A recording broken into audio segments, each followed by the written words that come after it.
Okay, so right off the bat, I want to make something clear here. This isn't going to be like one of my other videos. I've been having kind of a serious personal problem, and if you're watching this video, then that means you might actually be able to help me, or the channel's kind of gone under and you want to know why. So please be patient and bear with me because there's a lot to go over if you're going to kind of understand where I'm coming from here. Okay, so eons ago there was this video by this guy called Every Frame a Painting, and it was about the music in the Marvel Cinematic Universe. Chances are that if you watch my channel, then you probably saw that video as well because it's enormous. And in that video, he talks about how temp tracks are kind of ruining the film music world because it doesn't allow for composers to develop or create leitmotifs.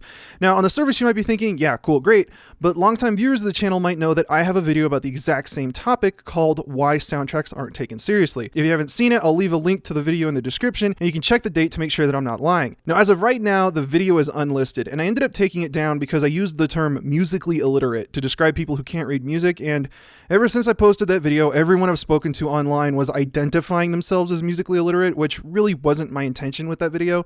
That and the constant stream of hate from the Undertale fans, it wasn't worth it, so I took it down. But before I took it down, Every Frame here made his video on the exact same subject. And it's not just that it's on the same subject, but it makes the exact same argument with the exact same points, just using different examples. And at least it feels to me like he's at least a little familiar with my channel. Like, remember here, I'm not bashing the composers. Those guys are always doing everything they can with what they're told to do and the resources that they have access to. The only way a composer can get his and or her best work on the screen is if they're best buds with the director, like these two. We want to emphasize, we're not blaming the composers.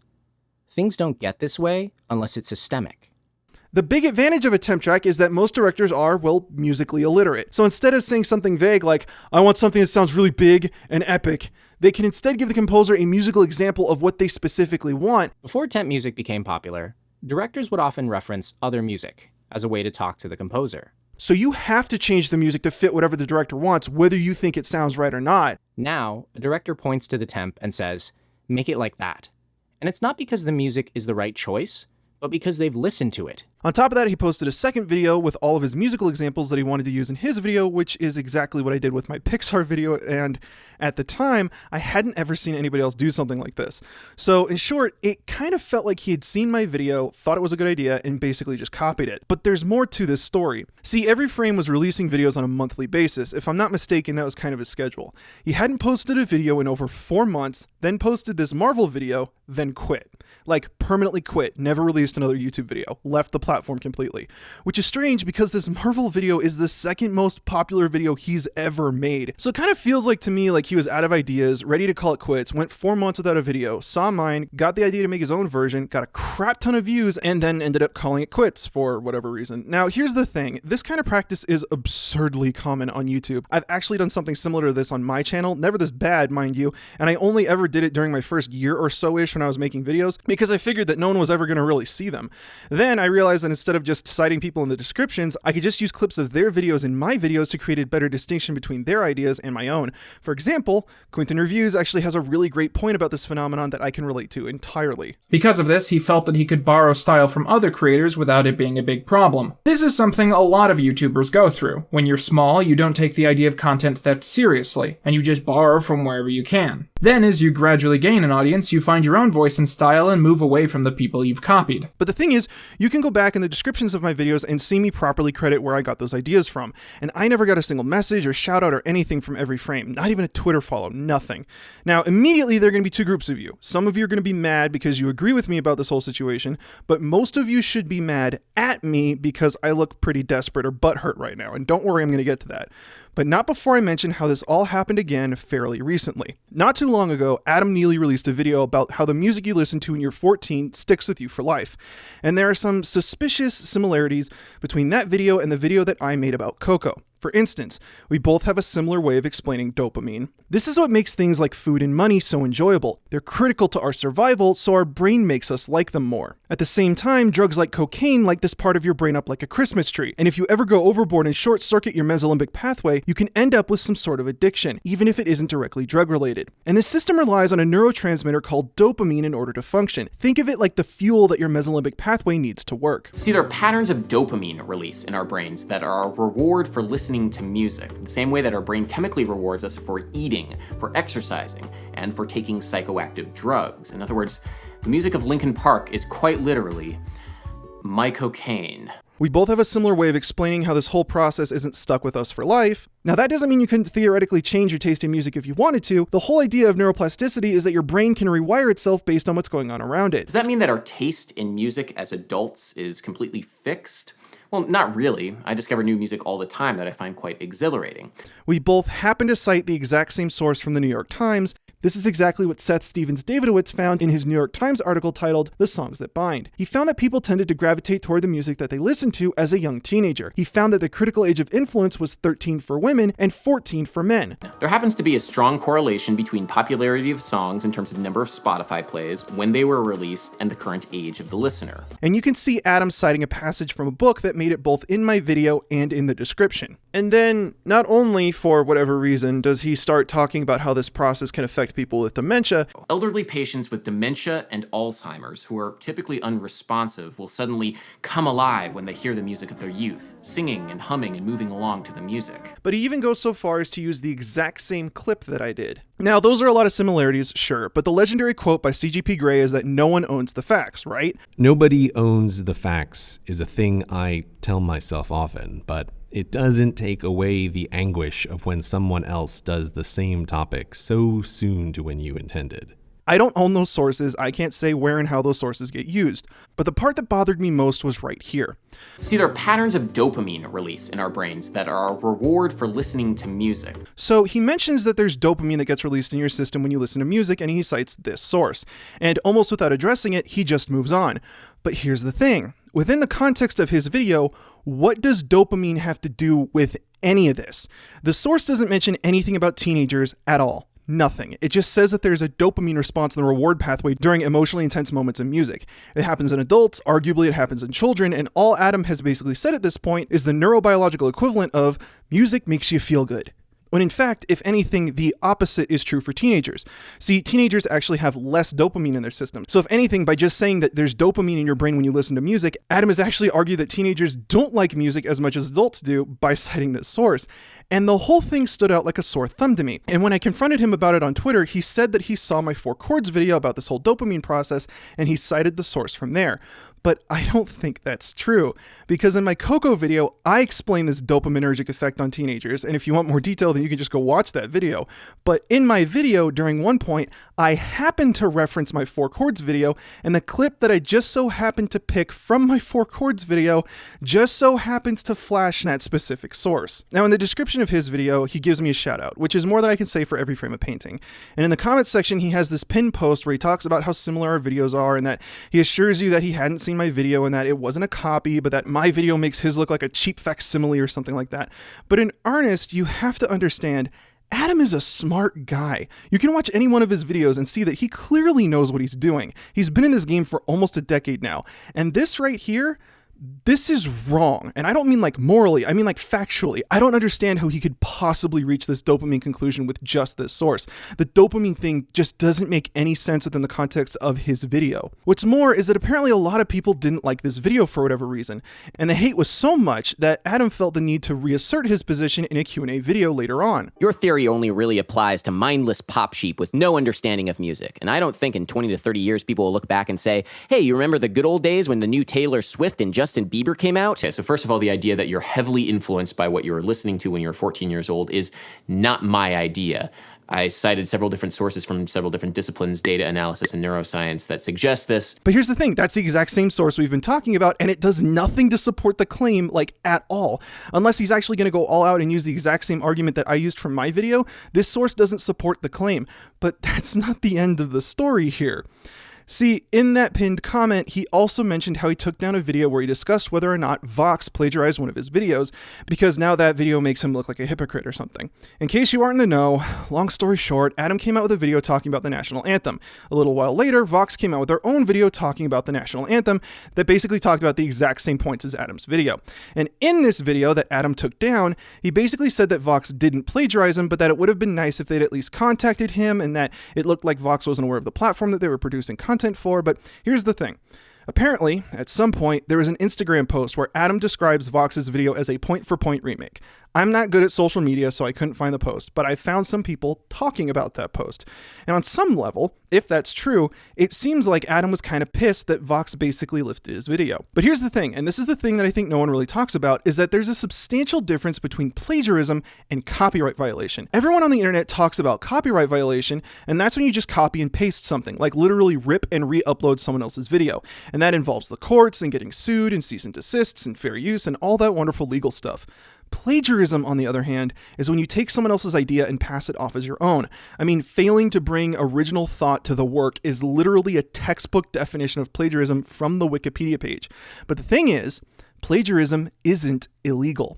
If you're a professor or a journalist and you're caught plagiarizing, you're fired and blacklisted. You hear stories of professors getting caught plagiarizing who end up becoming disgraced and having all their work discredited. And some news stories even involve suicide. Your life is basically over. But the thing with YouTube is that there's no one to fire you and there's no one to blacklist you if you're plagiarizing. And when it comes to plagiarism, the excuse is always the same. Parallel creation. We just both happen to have the same idea at the same time, which is exactly what Adam was claiming with my video. And to be clear, it's not about two people talking about the same idea. That's fine. It's when two people are talking about the exact same idea in the exact same way, using the same sources and making the same argument, that I have a problem with. But going back to that Vox video, yeah, they did plagiarize from Adam, because those videos are basically the exact same points making the exact same argument, except there's a problem with that. See, Vox cites their sources in their description, and the beauty of citing your sources is that it makes it clear where your own original idea begins and ends. And in looking through their cited sources, I found one source that seemed oddly familiar. And when I looked at that article, I kinda got the feeling that Adam might have read it as well. But unlike Vox, he didn't cite that source in his video or in the description. The lowest note and the highest note are an octave and a half apart. That's 12 full notes. For comparison, God Save the Queen spans 7 notes. O Canada? It's 9. An ambitus of a ninth. O Canada has an ambitus of an octave. God Save the Queen has a very humble ambitus of a sixth. The Star-Spangled Banner, on the other hand, has an ambitus of a 12th, which is a range more typically suited for operatic arias versus neighborly sing-alongs. And the vowels in these lyrics make it even harder. For the land, open vowel, land of the... And then all of a sudden you have to go to a closed vowel, which is E. E and U are closed vowels. Free! So you've got to figure out how to sing the E vowel with an open throat, but closing on top. It occurs on an exceptionally sharp vowel, the E of the word free, which is difficult to shape pleasantly. The significance of this occurring on the lyric Land of the Free is not lost on many. In Tony Kushner's play Angels in America, it's framed like this. The white cracker who wrote the national anthem knew what he was doing. He set the word free to a note so high nobody could reach it. That was deliberate. Nothing on earth sounds less like freedom to me. You can think of it as a fairly brutal metaphor for the American experience. These words are more descriptive than motivating. They're also phrased really awkwardly, so it's no wonder that they just don't stick in our brains. Part of what makes the Star-Spangled Banner so difficult to sing is its extremely awkward prosody or poetic rhythm. In the English phrase, the bombs bursting in air, there's emphasis on bombs, burst, and air. But in the Star-Spangled Banner, it's more like the bombs bursting in air. It's very strange. The melody was originally designed as a virtuosic showpiece for an individual singer, not the untrained masses. That comparison of the United States' range, or the range on their national anthem, to these other nations, right off the gate is a little strange, because an analysis of the ambitus is not particularly unique to my video, but these 3 particular other nations and their national anthem, that is a little strange and suspect. However, I do give them the benefit of the doubt because these are the 3 national anthems that an American would be most familiar with. Now, coming back to my video, at least to me, this is what I think happened. See, Adam has a strict schedule. He uploads every Monday, and he's been doing that for years. I think he hit a week where he didn't have anything planned, and in a panic, he went to one of his friend's YouTube channels, scrolled to the bottom to see the least viewed video, which at the time was my Coco video, and decided that he'd go with that. Now, I know what you're thinking, but he's actually admitted to doing this kind of thing before on his own channel, no less. And I actually borrowed a lot from 12 Tone's video on this idea of infrasound. Originally, I'm suing. Yeah, please. It's a lot of it is just straight lifted. But like, I wanted to like. It might not be Arabic. It might be Indian. I'm not 100% sure on that. I think it was Arabic. Yeah, when I was copying your video. Yeah. I was reading similar things. Yeah. I think it's Arabic, yeah. And the thing that I think that might have encouraged him to do something like this was that this was the last video before he hit 500,000 subscribers, and he didn't want to make the almighty algorithm upset. But here's the thing, at least from what I've been able to find, is that I think a good chunk of that Coco video is speculation. I couldn't find a lot of sources supporting my argument, meaning that the video is kind of me trying to connect the dots. At least I think it is. But because I don't think there was a lot that could be cited, he was forced to cite the same sources as me in the same way, which came with a huge problem. All this neurobiology stuff isn't exactly common knowledge, even in the music world. There are a lot of music theory videos out there, and you see a lot of people covering similar subjects in similar ways because that's just how it's taught. Like, if this was about something simple like chord progressions or time signatures, then yeah, everyone learns about that. And even if you think you've come up with something new, there's so much information out there on simple musical topics that you're bound to run into someone else with a similar idea. But I haven't heard a lot of people talking about this neurobiological development period stuff, let alone in a musical context, because it's only a few decades old. In fact, the only reason I know about this is because I happened to go to a school with a teacher that I've heard people describe as the guy that brought neurologic music therapy to the United States. And he was the one that sent me off on this neurobiological journey. And since this Coco video, along with my 4 chords video, were my 2 most heavily researched videos, I don't think that there was a lot of other information at the time that would have substantiated those claims using the same argument that I did. Which meant that in trying to make these videos as least like mine as possible, he cut out a lot of necessary information, and now he has a massive glaring error in what is now his 3rd most popular video that has misled a lot of people. I keep getting messages from people that are to the effect of, did you know that you only like the music that you liked from when you were 14 because dopamine, which is just blatantly untrue. And I think he was okay doing that to meet a deadline if that's what happened, because he's said in the past that he's rushed out videos that weren't super well put together just to make a deadline. No, I was going to say that's interesting, because like my inclination would be like, I did all this work, I have to create something, even if it's crap. And most of the time people won't, like, if I'm still like, if it's in the same format, people won't notice that it isn't as meaty as like, and that's kind of annoying, but I mean, I'll spend a lot of time retooling certain ideas. Like I'll give you an example of a video of mine that is just thrown together crap. A video where I made a lot of stuff about infrasound and like this frequency of ocular resonance, and I actually borrowed a lot from 12 Tone's video on this idea of infrasound. Originally, I'm suing. Yeah, please. It's a lot of it is just straight lifted. So maybe he just couldn't find another source and figured he'd leave it in even though it's wrong. But here's the thing, and this is where things get really, really bad. If you stuck with me for this long, then thank you, because I know that statistically speaking, you've probably unsubbed from my channel by now. And I want to emphasize that I'm talking about a me problem. Please keep that in mind. See, when I brought this up on Twitter, I started getting a lot of hate. It was so bad that my girlfriend started getting hate. I ended up quitting the Analytica streams. I let 12 Tone and 8-Bit know that I was off the podcast, and I was getting ready to put all of this in a video because I'd started getting people asking me my opinion on Adam's video, which was going to be a tightrope walk of a script if ever I did see one, when this happened. Wow, his analysis is so good. It's like it comes from a real lawyer. This is Legal Eagle. He's an actual barred lawyer that has a YouTube channel where he comments and critiques the use of law in pop culture. And in the beginning of January, there's this big controversy about the game Fortnite getting sued by a bunch of celebrities for using their dance moves. And so Legal Eagle ended up making a video that talked about the legal implications of all of that. About a week later, MatPat from Game Theory made an extremely similar video. As a response, Legal Eagle made a whole video talking about how MatPat's video is basically a point-for-point remake of his own, and even mentioned how he, the Legal Eagle, has written copyright law. I've done a ton of copyright work in my career. I've actually made copyright law in the Ninth Circuit, which is just one step down from the United States Supreme Court. Copyright law is one of my favorite things. Every time Leonard French says that he's your favorite copyright lawyer, I die a little bit inside. And even after a solid 10 minutes of outlining all the similarities, he mentions that it isn't copyright infringement, because remember, that's different from plagiarism, but that it would have been nice to get a shout out. MatPat's analysis is very similar to my own, and it's very coincidental that his video came out almost exactly a week after mine did.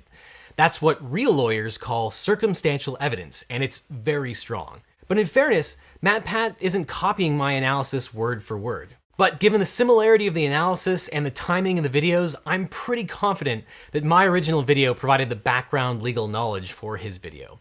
And you know what? That's great. That's why I do this, to help explain to others the laws that govern our everyday lives, and even how they interact with video games.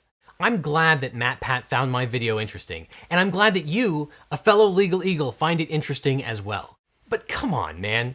When a channel with 11 million subscribers rips off the actual hard work and analysis of a tiny channel, the least you can do is drop me a link. And maybe next time, leave the copyright law to the actual copyright lawyers. And the internet tore him a new one. I haven't seen blood in the water like this since the Gamergate days. YouTube, Reddit, Twitter, everyone was just tearing this guy apart. They kept saying that he was trying to stir up drama just to get views, and that he was a desperate small YouTube channel, and that MatPat would never do something like this. Even though when you look at his subreddit, it feels like every month or so there's someone else complaining that Game Theory stole something. But maybe that's just me. Even MatPat commented on the video talking about how it was disappointing to see a respected professional jumping to conclusions based off of circumstantial evidence, and that he should have contacted him in private first, which absolutely shocked me, because all of this is exactly how people treated me when this whole thing happened with Adam. And like, people have a huge concern when there's big companies ripping people off and YouTube tells them to contact them in private. But if it's just one YouTuber to another, then suddenly things are supposed to be different. Suddenly, if it's a YouTuber, then I'm supposed to contact them privately, like that's going to do something. Now, the worst thing in all of this is that when you go to appeal a demonetization or a takedown, who is the arbiter of whether or not something is fair use? Is it YouTube? No, it's Universal Music Group. I have to appeal to Universal Music Group to decide whether or not something's fair use, and of course they're going to say no, so all of my appeals have been rejected. If someone stole your TV and you called the cops, would you want to hear them tell you to contact the thieves privately and to stop making a scene? Because that's kind of how it felt like to me. It felt like theft, but clearly, I was literally the only person who felt that way. And this was when I realized that I was in the substantial minority and that most people don't consider this to be any kind of theft. It isn't a problem. No one owns the facts or the thesis or the argument, and it doesn't matter who arranges what sources in what order, because any two experts in the same field are going to have similar opinions and similar ideas and can talk about the exact same thing. Progress be damned. But for real, that's what people think. And I don't think that, and that's like a big problem for me. Like take Jaime Altozano, for example. If you don't know him, he is the single biggest music theory channel on the platform. And even though he has a handful of videos talking about Star Wars, he mentions this in his Harry Potter video. Es que eran tan buenos que pasaron a ser el tema de Star Wars y el tema de la fuerza, usados todo el rato en todas las películas sin estar ya ni Luke ni Obi-Wan presentes. Le gustaron tanto a George Lucas que dijo, vamos a usarlos para todo. In case you don't know Spanish, he's talking about how John Williams had to adapt some themes from one film to the next because he didn't completely know how the story was going to unfold, which is not only exactly what I said in my video about Rey's theme, but he also uses the exact same examples that I used. But that doesn't even come close to his multi-part video series on the Lord of the Rings. In watching that series, I kept looking over to my copy of The Music of Lord of the Rings by Doug Adams and noticed that Jaime was basically using all the same examples. It felt kind of sucky, but then in a post-mortem Q&A video about his Lord of the Rings videos, when someone asked him how he figured it all out, he just casually mentions that there are a lot of videos out there with a lot of information in them, and oh yeah, there's this whole book that completely documents all the music and even had a foreword by the composer in it. Y desde que salió El Señor de los Anillos, la gente lleva escribiendo en foros por internet, pues de quién creen que es este tema, o asociado a qué, o a qué acción. Hay bastante información en un libro llamado The Music from the Lord of the Rings, de Doug Adams, y en los complete recordings de la banda sonora vienen libritos donde se explica dónde aparece cada tema. So it's fine, it's fine to just copy someone. You don't even need to properly credit them. It's okay. If there wasn't this Q&A video, maybe nobody would have ever known that he got those videos from other videos and this book. And for a lot of people, this is totally fine. And to reiterate, I've lost sleep over this. But if that's the case, and it's actually okay to just use the same ideas and concepts as someone else, then why don't people just admit it? Why doesn't Adam or Every Frame of Painting just admit that they saw my videos? What would be the problem with MatPat admitting that he saw Legal Eagle's video if it isn't actually a bad thing? If there's nothing wrong with two people talking about the exact same concept, making the exact same point with the exact same sources, then what's the harm in admitting that they saw the original videos? The big argument that I know I'm going to see is that it wasn't plagiarism. They all just happened to have similar ideas. And I have a really hard time believing that. Like, Just to be clear, Adam's a really smart guy. He's not one to make massive mistakes like this. I honestly can't sit here and figure out how he would connect these dots with just this one source and nothing else. I cannot figure out how he reached this conclusion by just looking at this one source. But when he refuses to acknowledge that he saw my video, it makes clips like this that much more unnerving. A lot of the ideas I was trying to go down, because a lot of the times when I do a video, I kind of like want it to be like the definitive video on that subject, and as of like a purely like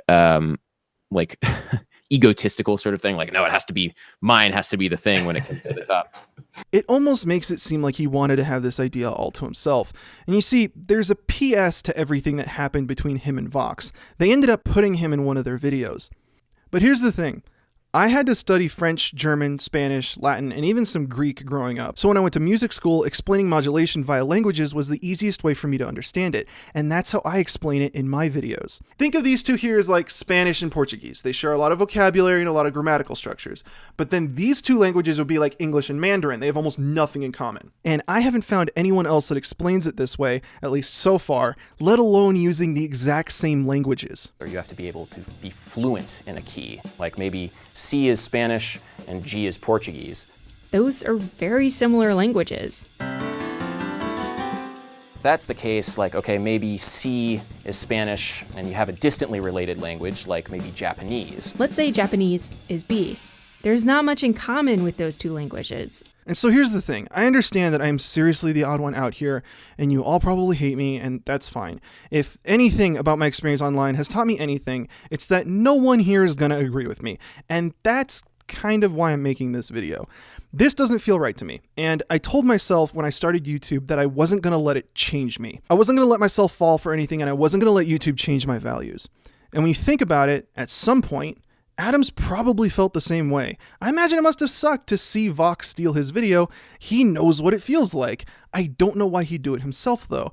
And if all this is true, then maybe I have a better understanding of why Every Frame of Painting maybe left the platform.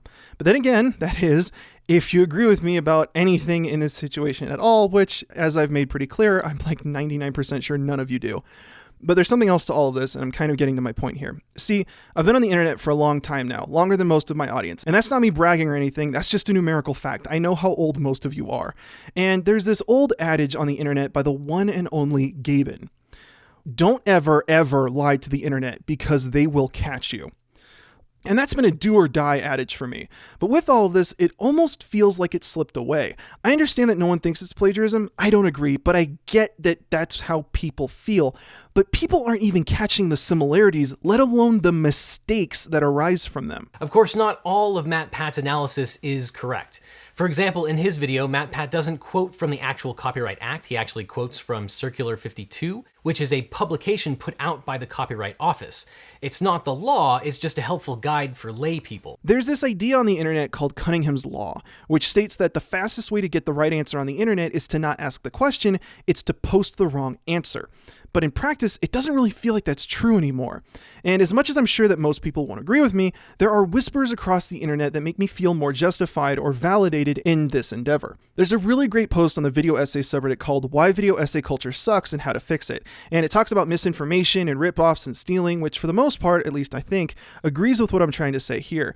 But I couldn't get it out of my head that all this was slipping by, that a lawyer who wrote copyright law couldn't convince the internet of what was going on. And there's this really great video by H Bomber Guy that goes into detail about these 3 separate instances of plagiarism on YouTube, and although some of the responses are similar to Adams or MatPat's, for the most part, it looks like H Bomber Guy walked away relatively unscathed and was basically vindicated. But why? Why H Bomber Guy and not the lawyer? How could MatPat get away with this when there are posts like this on his subreddit? And that was when I found these 2 videos by Strucci Movies. I actually don't know how to say her name. But it's these videos on this channel that I will link in the description about parasocial relationships, which in turn is why I'm making this video now. Basically, these 2 videos are how celebrities manifest this one-way relationship with their audience. It makes their audience feel like a friend, not a fan. In some ways, you're basically selling friendship. It isn't social, it's parasocial. And they're really great videos. I'd strongly suggest you go and check them out. But the one line I kept seeing in all this mess was, he'd never do that. MatPat would never do that. People literally messaged me telling me Adam would never do that, even though I have 2 clips of Adam admitting that he had already done this on his own channel. But that doesn't mean anything because people like him. People see themselves in him. So one of the ways you can make yourself seem smarter and get more people to want to hear your opinions on things would be if you just didn't cite your sources and make yourself seem like you could just pull all this information out of thin air. And that explains the whole situation with MatPat against the lawyer. He had a massive following that would never question the validity of what he's saying. But at the same time, if my subscriber math is right, everyone H-Bomber guy went after was smaller than him, which meant that he wouldn't get any of the hate that I got when I challenged Adam. It wasn't about the validity of the argument, it was literally about who had the bigger following with the louder voices, which is kind of the opposite of what I wanted when I started making videos on YouTube. If I wanted people to like me and my personality, then I'd put my face on my videos. I wanted people to like the ideas that I put forward, not the character or the jokes. Yeah, I have jokes in the videos, but that's because any and all online content is constantly competing with porn when it comes to people's attention. But that's why I cite my sources so aggressively, at least now I do. When I first started, I was way more lax because I really figured that no one was ever going to really see my stuff. But now I'm really aggressive about citing my sources because when I have something that's an original idea, or at least I think it's an original idea, I want to make it clear that it isn't someone else's work being summarized. Otherwise, I would just show you their work. Because at the end of the day, it kind of defeats the purpose of you making a YouTube video. It's kind of like if somebody made a remix but tried passing it off as entirely their own work. In essence, the whole point of a remix is how it differs from the original work. That is the original idea that you contribute in a remix. And not emphasizing that is either completely missing the point or trying to get credit for someone else's work. I want to show you exactly how I think I'm building off of someone else's idea, which, like, in the end of the day is just what I'm going for. I want any kind of acknowledgement to be from my ideas and not my personality. And when I'm wrong, I want people to call me out. That was something I absolutely loved about my earlier days on the internet. And I'm still not a big channel, but I loved having people in the comment section showing me new sources or throwing arguments at me that made me think and revisit some of my core beliefs about music. Making videos was a win-win because I either had a genuinely unique and valuable idea to share with the world, or I got the opportunity to learn new things that I otherwise wouldn't have found on my own. And just to be clear, I know you can't copyright an idea. So when I say my idea, what I really mean is like the thesis and the arrangement of the sources, the rhetoric that went into constructing the argument. That's the part that feels like plagiarism to me, but it still isn't copyright infringement because you can't copyright an idea. But now I see my ideas on other people's channels with millions of views, and again, I get that a lot of people are going to think I'm fucking insane for saying this, but it really makes me not want to put myself out there anymore, because the idea of making videos has almost lost its value. I have a pile of video scripts that I've been working on that I want to make. Like, I was seriously considering going back to 2 videos a month this year because I had so much I wanted to say on a bunch of stuff, but now, especially after the whole legal thing, I just don't feel super comfortable putting myself out there. It kind of feels like you make something you really care about, and then someone else comes along and sells it for thousands of dollars, and nobody ever cares about what you did. So as a response to that, which a lot of people have noticed, I've gotten a lot more aggressive about taking requests from people. I don't really feel comfortable putting myself out there, but unfortunately I can't just quit. I literally need this job to make my rent and buy food. So I figured that at the very least I could answer people's questions. And I guess if the requests ever dry up, then so does the channel, at least for now. And I get it, like, this literally doesn't bother anyone else. Nobody else even thinks that this is even remotely in the territory of plagiarism. Hell, in that clip, 12 Tone just brushes it off like a joke. But I put a crap ton of time and TLC into those videos, especially those neurobiology videos specifically. And to think that you might have come up with something that maybe no one else has thought of before, only to have someone else take it and claim it as their own and then get it wrong and mislead a whole bunch of people, that just sucks, like really, really bad. And at the end of the day, I want credit for my ideas, right or wrong, or to have someone be able to come along and correct me, or maybe even show me how someone else has already came up with that idea and how I now need to correct that in the description, or even in another video, which is literally all Cunningham's Law. But that's not happening anymore, which was kind of the whole point of making videos, aside from, money. Which I get that a lot of you don't agree with me with this, and it just makes me sound like a narcissist, like it isn't theft and I'm just petty and I need to get my head out of my ass or something, and that's fine. We don't have to agree. We don't have to be friends. I just want you to know that this bothers me enough to make me not able to make videos. Because in the end of all this, it looks like the personality seems to be more important than the information or even correct information. Here's the thing. All of this has flown under the radar with no one noticing. Not even the 12 people that show up to my Twitch streams noticed any of this without me bringing it up.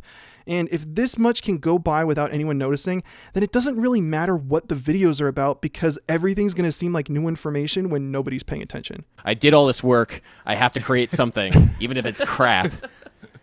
And most of the time, people won't, like, if I'm still, like, if it's in the same format, people won't notice that it isn't as meaty as, like... And that's kind of annoying. But if this stuff keeps happening, then it kind of feels like we're never going to be able to have YouTube videos be taken seriously, like, ever. Even though I consistently get messages from teachers and professors that they're using my videos in their classroom. So that's my TED Talk from hell. Maybe you learned some things that you didn't want to know about me, and yeah, I get it. I want to emphasize that this is clearly a personal problem that I'm having, and that this all just feels wrong to me, and I don't know what to do about that. So just for clarity's sake, barring some kind of extraordinary circumstance, I'm going to leave this video unlisted, if for no other reason than to prove to people that I'm not just doing this for views and drama. So by all means, share this video with other people who might want to know why the channel might suddenly be different, but I'm honestly not making this video to be the center of a drama bomb, so maybe think twice before throwing it around Twitter or Reddit unless you really need to for some reason. And in all seriousness, I really mean this, I'm looking forward to the comments on this one because I honestly don't really know what to do or how to move forward. At least for me personally, this whole situation just kind of sucks. Thanks. But the thing is like, I go back to when I was watching YouTube and I wasn't making YouTube videos like in college, and I try to think like how it would feel if one of the YouTube video essayists that I was watching ended up copying something from somebody else and how that would make me feel. And it's like, that would really suck, but I get that people would want to defend that person. And I just can't help but think that that would really suck, but I would want to know about it. Because if that's what that person's doing, then I wouldn't really want to know their opinion on anything anymore. I don't know. Anyway, thanks for listening. Though I have to say goodbye, remember me. Don't let it make you cry. For even if I'm far away, I hold you in my heart.